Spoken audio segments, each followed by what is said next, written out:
paano niya dinesign ito sa espiritual at saka sa pamumuhay. Yan na. Alam niyo na, yung 321 century or 121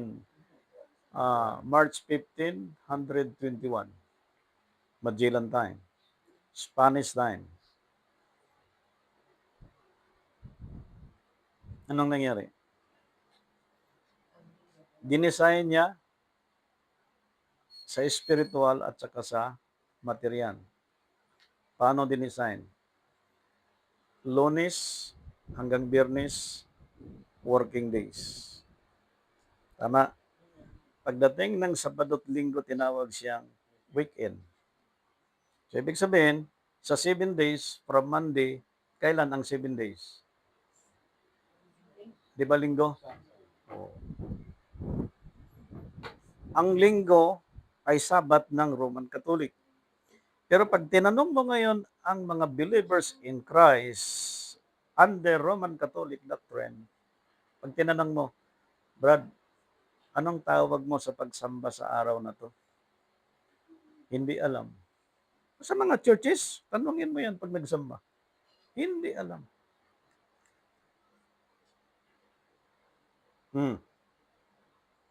Pagdating naman sa spiritual, na binuo ni Chung Ching Pai ang born again group. Ang linggo tinawag siyang first day of the week. Sabi ko, Professor, yung first day of the week na linggo, pakibigyan mo ako ng scripture. Sabi sa akin ng professor, sumunod ka na lang, yan ang kinagisnan natin. Anong nangyari doon sa sinara ni Daniel na ang magbukas si Kristo? Scripture, binasa natin, di ba? Siyang magbukas niyan. Anong nangyari? Bakit ganon ang katwiran ng mga professor ngayon na sumunod ka na lang sa kinagisnan? Ang sabi ng Colossus chapter 2 verse 8, lahat ng tradition sa daigdig na ito, hindi yan kay Kristo. So as a Christ believers, talagang hindi ka pwedeng sumunod. Dahil kay Kristo ka eh. Okay. Anong ipinakita ng scripture dito sa binasa natin kanina? Tungkol sa 7 days. Yan na. Huhulihin natin ang isang linggo at kalahati. Yan na. Tingnan niyo po ang paglihim. Yung Lunes, first day sa Labor Day, ang 7th day noon ay linggo. Anong kalahating araw noon?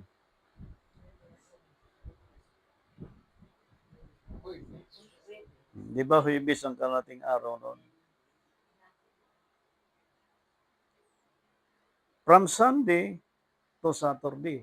Di ba maraming mga Sabadista na ang araw ay Sabado? Sabi ko naman, paano nyo napatunayan na ang Sabado ay 7th day? Ay, ang mga Hudyo nag-7th day. Yes, that is part of dispensation. Kailangan kong makita ang last days sa Spirit dispensation kung anong araw ang Sabat ni Kristo. Basta sumunod ka na lang kasi Sabado talagang kinagisnan. Kasi kung ako lang susunod, kung ang hanap ko lang talaga pakinabang, hindi tayo magkita-kita. Pero ang pagsunod sa Diyos, importante. Like Moises. Si Moises, isang milyonaryong tao. Mula nung tinapon siya, kinuha siyang anak ng paraon, and then inalagaan siya. Nung lumaki, yung yaman ng Ehipto, lasap din niya. Pero nung tinawag siya ng Diyos para mag-ministry, ilabas ang Israel mula sa Ehipto, kailangan mo na niyang patayin ng isang Egyptio para tumakas siya. At alam mo, ang tao, hindi alam talaga natin actually. Yung future natin, walang nakakalam, Diyos lang. Si Moises, hindi niya alam eh. Tumakas siya, pumunta sa isang lugar, and then, doon niya nasumpungan ang Diyos. Inutusan siya ng Diyos na ang Israel ilabas mula sa Ehipto. Di sabi ni Moises, hindi ko kaya. Utal ako manalita. At alam niya, may crime siyang ginawa. Pero sabi ng Diyos, sino bang may gawa ng iyong dila? Sometimes, nangyayari sa buhay natin na hindi natin alam. Pero ang alam natin, itong gagawin natin, ito ang plano natin. Pero pagdating ng panahon, Ano nangyari? Kalooban pala ng Diyos yun. Sino nakakalam? Tulad ng aking testimony, maulit ko sandali. Pupunta ako ng Maynila para mag-abroad, mag-apply. Ha? Nag-waiter ng 6 days, 6 years. Pagkatapos, nag-drive ng malaking truck na parang naglaro-laro lang. Nung nagkita kami, Sister Marlene, sabi nga niya, nakita kita nakabarong. Imposible.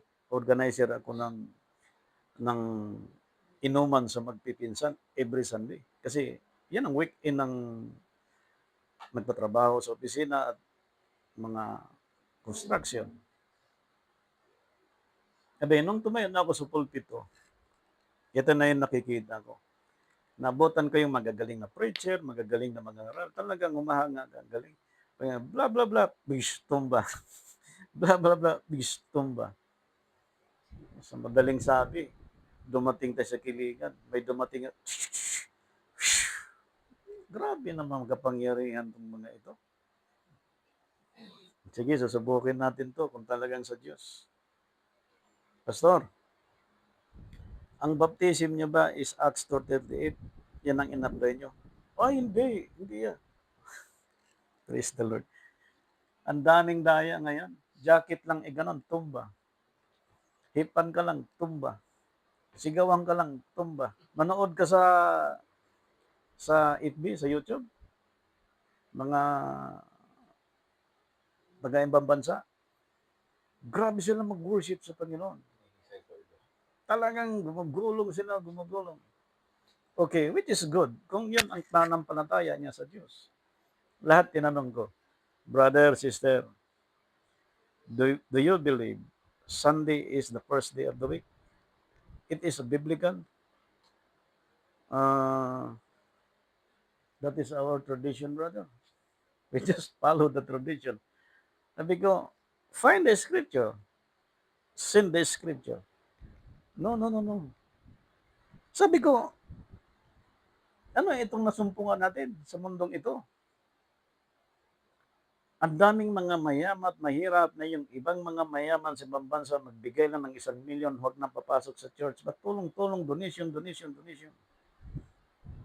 Yung mga pastor, may mga apartment, air condition, lahat, mga sakyan, lahat meron. Yung mga trabahante, mga member ng church, talagang nangupahan ng bahay, talagang trabaho ng gusto para may tithes sa church. Tatanungin natin itong mga magagaling. May kausap ako nung nakaraan. Gusto ko lang i-emphasize. Sino sa mga apostol na nanghingi ng pera sa palengke?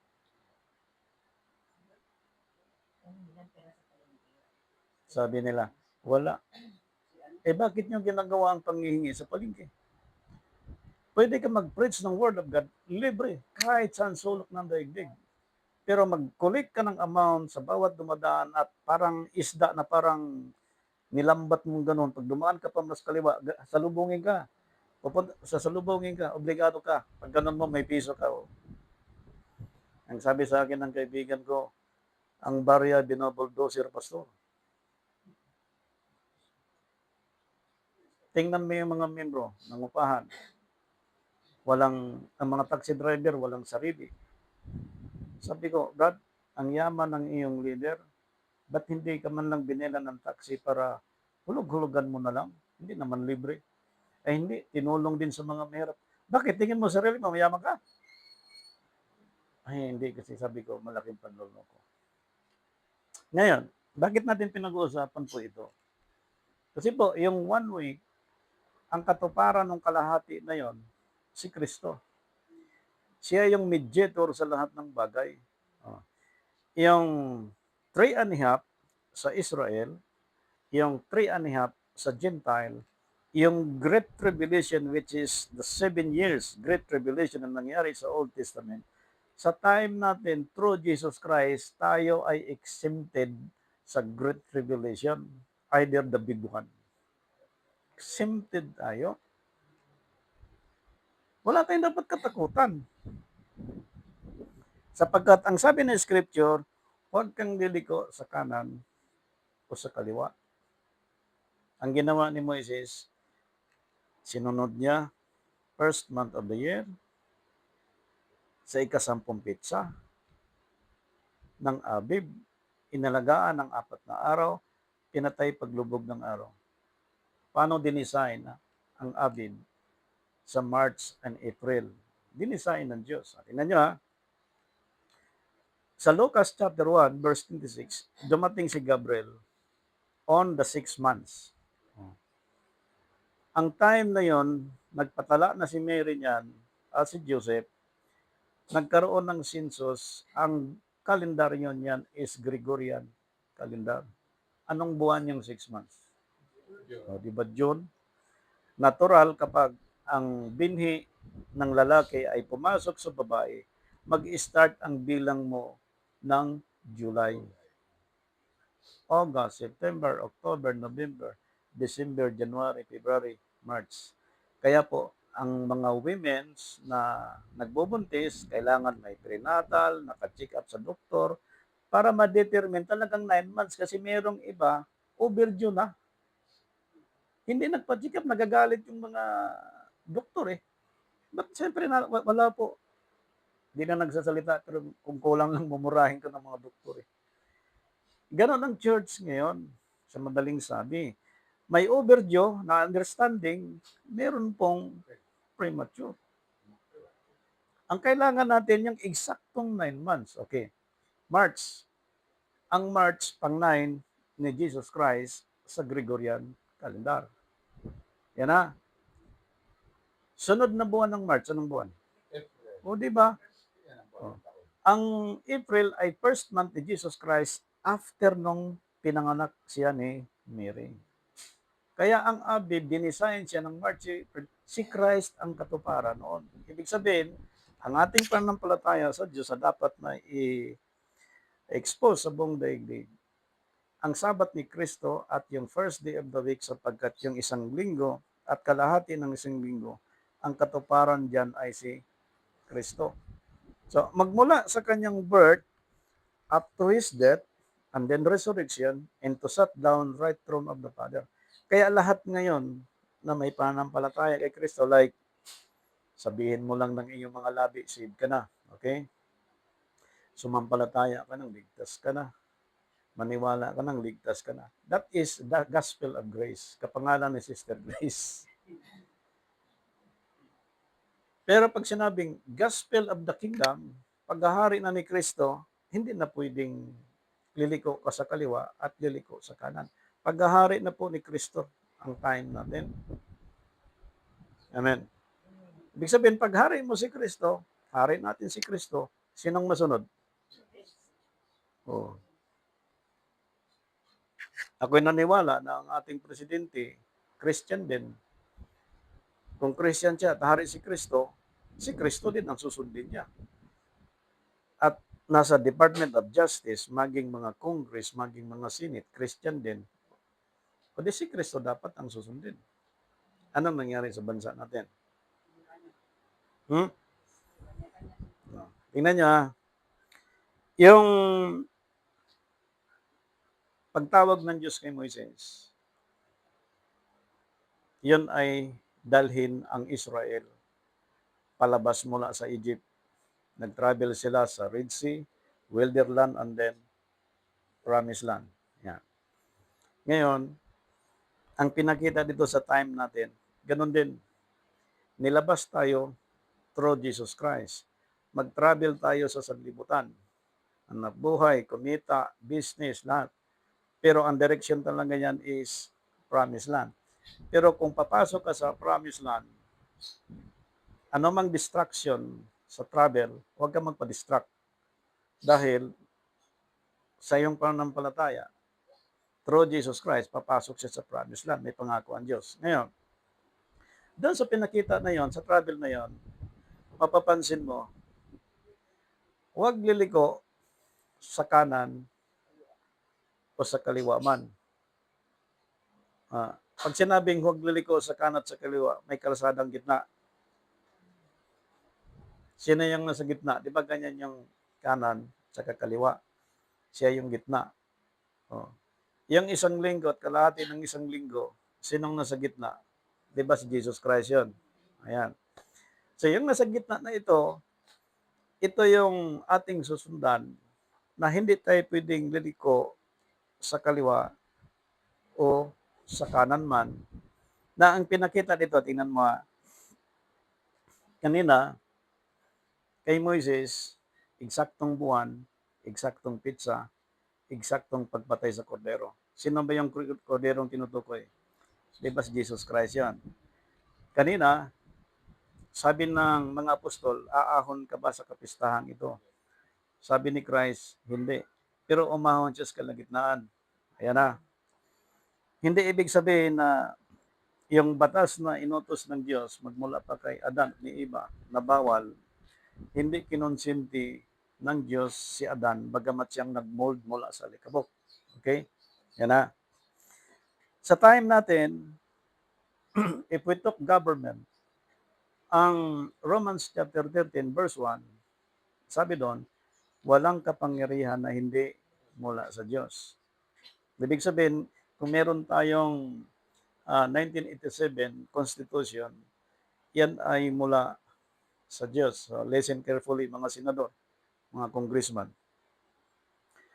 Ang inyong ginawa po sa inyong mga kaibigan na bilang mga legislator, nakakatakot po sapagkat ang kumalat ngayon sa atin pong social media, gusto ko lang i-share sa inyo, sapagkat ang mundo nagpapaliwanag din po tungkol sa sinasabi ng ating mga mahal na mga leader na dapat matakot tayo. Sapagkat kami, bilang sa panig ng spiritual, hindi namin pwedeng i-bend ang batas. Si Christ, umakyat siya sa kalagitnaan ng piyesta, bagamat sinabi niya hindi siya ahon. Pero hindi si Christ nag-bend ng batas ng Diyos sapagkat siya yung katuparan doon sa first day of the week and seventh day of the week. Okay. Si Moises naman nag-declare din na huwag ka kaliwa, huwag kang lumiko sa kaliwa, huwag kang lumiko sa kanan. At pinakita sa Exodus chapter 12 kanina, yung pagkuha ni Moises ng kordero on the first month of the year, alagaan ng 4 na araw, patayin sa paglubog ng araw. Kung hindi nakalabas ang Israel sa Egypt, patay sila lahat. Bakit sila mamamatay sana? Kung sinuway ni Moises ang instruction ng Diyos. Pero dahil sa sinunod ni Moises ang instruction ng Diyos, buhay sila hanggang promised land. So, sa time natin, if we took law sa bansang ito, nilinaw ng scripture na walang batas na hindi mula sa Diyos. Okay. Ipinakita, kapag ginamit mo yung word na to bend the law, sa Tagalog po niyan, binabaluktot yung batas. Nililihis yung batas. Inaanggil yung batas. Kaya hindi pwede sabihin, parehas lang naman Christian. Parehas naman tayo believers in God. Parehas naman tayo mananampalataya. Okay lang yun. No, that is wrong. Never ang Christian, ang Christ believers, even Moses in Christ as our Savior, na mag-bend sa law ng Diyos. Kaya nga pinatay sa time ni Lot lahat ng mga laban sa Diyos. Hanggang ngayon ang Sodom at Gomorrah hindi tinubuan ng kugon. Ganon ang galit ng Diyos. Ginunaw ng Diyos ang buong daigdig sa panahon ni Noah. Sapagkat yan lang ang family ang sumunod sa Diyos. Ibig sabihin, to bend the law against the will of God, ang nation napapanganib. Si Moises, dinala niya ang Israel sa daming tao. Si Christ, dinala niya ang buong daigdig sa daming tao that we have 8 billion more than ngayon. Pwedeng i-bend ang batas individual. Anong ibig sabihin? Nang sinabi ni Christ, individually, hindi ako aahon. Physically, siya yun. Ibig sabihin, pwede kang magsalita ng hindi mo nasabihin ang katotohanan sa ngayon, pero mangyayari sa darating na araw. Pag sinabing to bend the law, halimbawa, may ordinansa, bawal magtapon ng basura. Magkano multa? 1,000. Sinakay mo ngayon ang basura sa iyong sasakyan. 5 supot yon. Nalalaglag ang isang supot sa daanan. Di ba kaso yon? Bawal magtapon ng basura sa hindi nararapat tapunan. Tanong, kasalanan mo ba na nahulog yung isang supot na yon? Di ba hindi? Oh, yun ang ibig kong sabihin. Individually, hindi intention ang paglabag ng isang tao sa batas, abot ng kanyang kaalaman, na hindi sinasadya na nagkakasala siya. Kaya may aral sa Christian, pag sinampal mong kanan, bigyan mong kaliwa. Pag sinampal ang kaliwa, bigyan mong kanan. Ang buong pagpakumbaba, ipapakita mo na kahit minura ka na, sinigawan ka na, dinistra ka na, mahalin mo pa rin, wala kang magagawa. Kaya ang 10 utos, inutos, ang 10 na uwi sa 2. Pag-ibig sa Diyos, pag-ibig sa, oh, ang 10 na uwi sa 2. Ngayon, ang pinakita dito, sa time natin, ang pag-handle ng church, okay, kasi sa church po, may mga hundreds, 200s followers in Christ, may mga leader po yan. Actually, ang 100, marami na yan. 200, na 1,000, marami na rin yan. Ang isang leader kapag nag-lead ng ganong karaming tao at nag-bend ng law and ordinances of God, it is a violation. Pero individually, kapag meron siyang binibend sa kanyang sarili, like ng mga edad na 10 years old, 11, 15, pag tinatanong mo, anak, saan ka punta? Diyan lang po ako may review kami sa aming kaklase, sa aming subject. Yung pala, magala lang. O, di ba? Anong batas sa tahanan? Irespetong magulang, mahalin ang magulang, igalang ang magulang. Di ba? Anong nangyari nung bata pa tayo? O, sabihin natin, Pastor, hindi pa namin alam. Yes. Kasi po, if we or any to build the law, even in any houses, individually, pwede po yan, pero hindi siya mahabang panahon. Meron lang siyang length of time na pwede mong gamitin to bend the law of your house, of your family, also in every individual. Pero kapag ikaw leader ng bansa, humahawa ka ng, halimbawa, binoto ka ng 5 million katao, 10 million katao, 1 million katao, binoto ka. Ibig sabihin, marami na po ang dinala mo. Kaya never ka nang mag-bend sa law. Sapagkat binanggit kanila sa definition, binabaluktot ang batas, nilihis ang batas. Hindi kaya sa ating mga churches ngayon, maraming naglihis ng mga leader sa turo ng Diyos. Sabi na scripture, huwag liliko sa kaliwa, huwag liliko sa kanan. Meron pang isang paliwanag dito. Ang pag-bend sa batas, ito pang nangyari, paikutin ang batas. Yung bang, alam mo ng totoo, ba't mo paikutin pa talaga? 5 years ako sa ministry. Ang schedule ng gawain, araw ng Martes. Sabi ng mga women's, Pastor, ilipat natin ng linggo kasi maraming sumasamba sa linggo kasi walang pasok. Sabi naman ng pastor, hindi pwede. Nasunod. Ilan lang yung umaten? Siguro 10, 15 lang kami. After 2 years, 3 years, nasunod ang request ng mga women's. Ang dami nga naman, pero mali ang pagsunod sa Diyos. Anong pipiliin natin? Yung dami natin na mali ang pagsunod? O yung konti natin na dinisiplina tayo ng Diyos? Na tama ang ating pagsunod sa kalooban ng Diyos. Huwag liliko sa kanan, huwag liliko sa kaliwa. Ganun mga kapatid. Ang sabi pa dito gusto ko lang i-share ito sa ating mga kaibigan sa pananampalataya. Alam ko nagbabasa rin yung mga yan eh. Tingnan natin ha.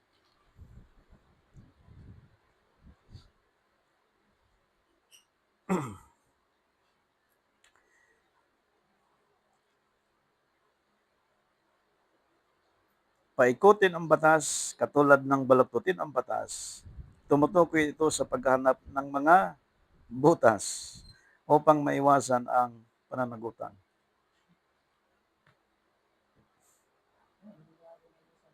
Kung may kaso ka, kukuha ka ng 10 abogado, ipaglaban mo yung kaso mo, pwede kang manalo. Pero kung ikaw mahirap, wala kang pambayad sa abogado, kahit panalo ka, talo ka pa rin. Pero sa Diyos, kahit wala kang abogado, left and right, wala ka doon. Straight ka lang sa pagsunod sa Diyos, secured ka. Wala kang katakutan. Ngayon, dito sa pag-aaral natin, ipinakita na yung pag-bend ng batas ay mapanganib. Kung tayo ay nabilong sa bansang Pilipinas at meron tayong mga leader na nag-bend ng batas, mapanganib po ang bansang Pilipinas natin. Kaya tayong mga pastor, mga leader, mga pari, mga obispo, mga kardinal, tulungan natin na hindi lang pag-pray, yung talakay natin ang mga batas na ma-share natin sa mga leader. May pagkakataon pa eh. Kasi po, pag wala ng pagkakataon, maaaring may pag-asa pa nga sa ICU. Pero kung wala ng pagkakatomatic yun. Pero kung may sakit, may naramdaman, abay, hintayin pa ba nila na lumala yun? Kasi po, kahit anong takip mo sa katawan ng ginto at pilak, kapag hinipo ng Diyos yung katawan na yan, papasukin sa kapangyarihan ng Diyos, talagang luluhod ka talaga. So actually, hindi gusto ng tao na magkasala sila, to bend the law. Talagang natukso lang talaga. Like iba. Hindi mo si iba. Hindi siya ang kinausap ng Diyos, si Adan eh. Oh. Si Adan lang kausap ng Diyos. Si iba, wala pa sa usapan eh. Nakikinig lang si iba. Abi, bakit sinabi ni iba na baka? Ito namang Adan, na alam niya, Diyos kausap niya, binigyan siya ng bunga ng pagkilang masama't mabuti, kinain din. Pero actually, hindi literal na pagkain yon. Parang usapan lang siya. Ganito, usapan. Sino bang madalas ngayon kausap ng mga bakla? Di ba babae? Ang kausap sa Eden, ang ahas, ang pagkaalam natin, ang ahas gumagapang, di ba? Oh. Ang kausap ni iba, ahas at si iba. Usap lang yun. Kaya sa usapan po, kapag ang usapan hindi naka-line up sa blueprint ng Diyos, madadaya ka talaga. Eh tayo mga Pilipino, mahilig mag-worship, mag-worship. Gustong-gusto talaga natin yun. Eh kami, ilang charismatic ang dinadaanan namin. Sister Marlene, ewan ko kung ilang beses na tumba ito. Magaling eh. Jesus Christ, tumba. Praise the Lord. Talagang Ako, kahit anong, parang hindi naman ako tumatay o kahit anong rebuke ng mga Bakit kaya? Sabi ng isang pastor, lapit ka dito, kaano sa upuan. Sabi ko, pag nirebuke ako at may masamang espiritu, di aktong upuan ko. Wala, natapos na ng fellowship, bumalik na lang sila sa upuan. Sabi ko, may kalukuhan talaga dito. Bakit ko nasabi? Tama ang paggamit in the name of Jesus Christ. Ang problema, ang mga gumagamit, lumiko sa kaliwat kanan. Magkanong bayad pag nag-preach? 500, 1,000. Eh ngayon, may 10,000 pag nag-preach. Lalo na kung magaling ka mag-preach.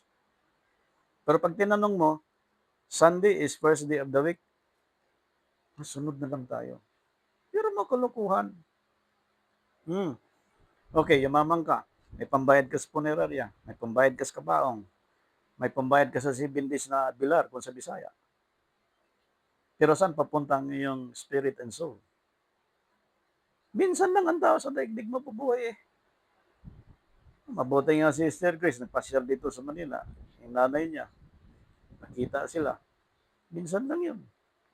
O, pag pumikit na lahat ng mata, sino ngayon ang makikita? Sabi ng iba, di, magkita na sila si pinsan doon sa langit. Sino ang magsabi doon? Sabi ng Panginoon, merong babae na asawa niyang 7 magkapatid. Tinanong ang Panginoon, sa pagkabuhay na maguli, sinong kilalanin sa kanilang asawa? Siyempre, patay na yun eh. Sabi ng Panginoon, wala nang pag-asawahin pa. Kapwa na sila espiritu. Sinong nagturo sa atin na makita mo yung pinsan, yung nanay mo doon pag namatay na sa langit? Kapwa na kayo espiritu, hindi na kayo magkakilala. Biro nyo po, ito ha, hindi masama ang ekonomiya, kailangan natin kumain, kailangan natin magtrabaho. Pero dahil sa ekonomiya, naloko tayo. Pati paglilingkod sa Diyos, niloko din tayo. Sinong kumita? Punerarya. Yung nagtayo ng punerarya, dati mga embalsamador yan. Silang kumita. Pero tayo, hindi natin alam kung saan direksyon ng ating buhay. Eh, sa probinsya, 3 days ka lang, pwede ka na i-ano doon eh. O, bakit nag 7 days? Pasok na ngayon mga nagrosaryo. Magkanong bayad sa 9 days? 1.5. Sa 40 days. Lahat may bayad na sa probinsya. Namatay nanay ko. Kontrata na eh. Baliwala yan kasi abroad yung mga ano, abroad yung ano. Pero kalukuhan yan. Sa Manila, sa palengke, subukan mong mamili sa palengke. Ang alam mo, ang ganong kalaking baboy, 1 kilo. Ganyang kalaki, 1 kilo. Magagalit ka, hindi? Ewan ko kung hindi sa uli ang baboy. Ganon din sa spiritual, wala tayong kalam-alam. Ginamit ang salita ng Diyos para sa pansariling pakinabang. Hindi natin alam na pakaliwa na pala yung leader natin. Oh. Hindi natin alam yung leader pakanan pala yun. Ang sabi ng Biblia, go straight. Sabi nga ng Isaiah chapter 40 verse 3, pakibasa. Isaiah chapter 40 verse 3.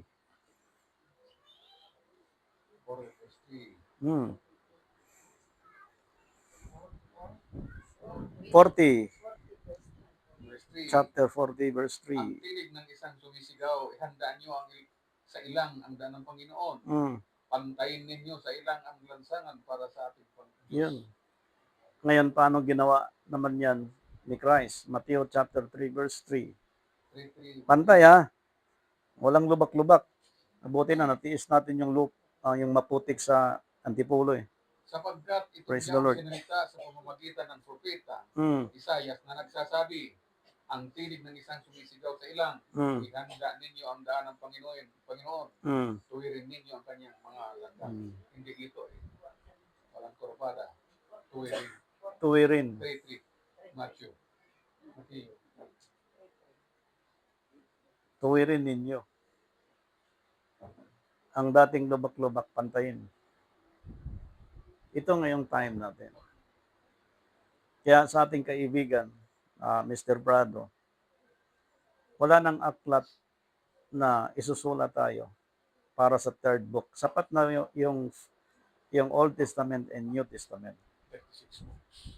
Wala nang books na isusulat pa natin para sa third book. Tayo na yung sulat or walking Bible. Sabi ni Paul na hindi na isulat sa tinta at papel kundi sa puso at isip na. Ibig sabihin, yung Spirit ni Christ, Romans chapter 8 verse 8 and 9, kapag nanahan sa isang tao, ang Espiritu ni Kristo magtuturo sa kanya sa lahat ng bagay at magpaalala sa lahat ng bagay. So, pag nasa iyo yun, i-discuss mo na, ituro mo na. Hindi mo na kailangang gumawa ng libro para i-introduce mo sa daigdig na ito yung panibagong libro. Magagalit si Apostol Pablo.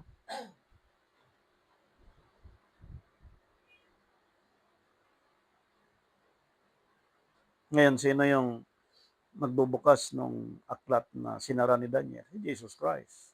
Kailan buksan yun? Sa kingship time niya. Anong bubuksan niya? Ito. Una, New Year, birth of Christ, Sabbath of Christ, First day of the week of Christ, unleavened bread, Pentecost, and Feast of Tabernacle. 7 yan. Kaya yung 7 trumpet at yung 7 seal, ang magbukas niyan si Kristo. Doon nagmula kay Daniel noon in chapter 12, siya lang ang magbukas nung sinara ni Daniel. Kasi hindi sa time ni Daniel ihayag yun, kundi sa time natin. Kaya sa amin pong pagbabahagi, Luzon, Visayas, Mindanao, local, international, kapag meron po kayong mga katanungan, libre po, walang bayad, Bible study, basta kaya lang po ng motor. At pwede kayo mag-chat sa aking messenger, personal, para po sa mga katanungan. So sa Diyos po ang pinakamataas na papuri. Happy Christ Sabbath and God bless to everyone.